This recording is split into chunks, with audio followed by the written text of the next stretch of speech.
সারাদিন ইন্টারভিউ নিতে নিতে ক্লান্ত। বাড়িতে লোক আছে? আর 2 জন আছে ভাই। 2 জন আছে, যাও 2 জনকে একসাথে নিয়ে আসো। ठीक है।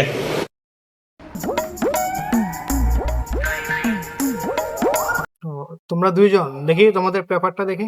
স্যার আমরা কাগজপত্র রেডি। তোমার কাগজপত্র দেখতেছি ভালোই, নাম দেই বডি শুয়ার, তো বডির সাথে তো কোনো মিল দেখতেছি না। বারগেঞ্জি পরে রয়েছে তো এই কারণে দেখা যাইতেছে না। তোমার কাগজপত্র সব ঠিকই আছে বুঝছো, কিন্তু তোমার নাম তো কালা। কালা কালা কিভাবে হলো তোমার নাম? স্যার আমার ভাই ব্রাদার ছোটকালে আমার ফ্রেন্ডটা খুললে একটা যোগ দেখছিল, যোগটা কালা ছিল আমার নাম পড়ে গেছে কালা। তো যুগটা কি পাইছিল? না স্যার এটা যোগ আছিল না, এটা অন্য কিছু আছিল। শুয়ার, তোমার চাকরিটা কেন দরকার?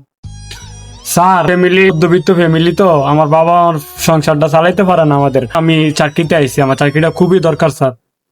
কালা, তোমার কেন দরকার?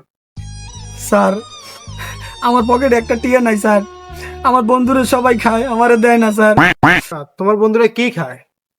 স্যার গাঁজা খায়। কারণ তুমি গাদা গাদা খায়, এটা বের করো। স্যার আমার ভুলে গেছে স্যার, আমি আর গাঁজা খাইতাম না স্যার। তোমরা দুজন আমার কথা মন দিয়ে শোনো। আমাদের কোম্পানিটা হচ্ছে মার্কেটিং কোম্পানি।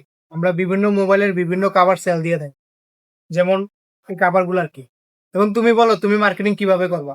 কোনো অভিজ্ঞতা? স্যার আমি তাদেরকে গিয়ে বুঝাবো, প্রত্যেকটা দোকানে দোকানে যাব, বলবো যে আমাদের খাবার গুলো অনেক ভালো, মানসম্মত, এটাই। अच्छा। কালা, তুমি কিভাবে বিক্রি করবা শুনি? রেডি। স্যার আপনারে দিয়ে দেখাই খাবারটা। না লাগবে না।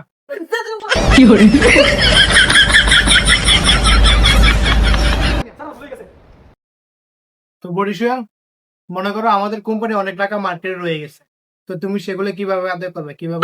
স্যার আমি মার্কেটে যাব, তাদেরকে বুঝাবো যে আমাদের টাকাগুলো দেওয়ার জন্য। যদি তারা আমাদের টাকাগুলো না দিতে চায়, তাহলে আমি আইনগত ব্যবস্থা নিব তাদের বিরুদ্ধে। ठीक है। কালা মিয়া, তুমি কিভাবে টাকা আদায় করবা শুনি? স্যার আপনারে দিয়ে বুঝাই। খাইছে রে। স্যার আমাদের টাকাগুলো এখন পরে নিয়ে যাও।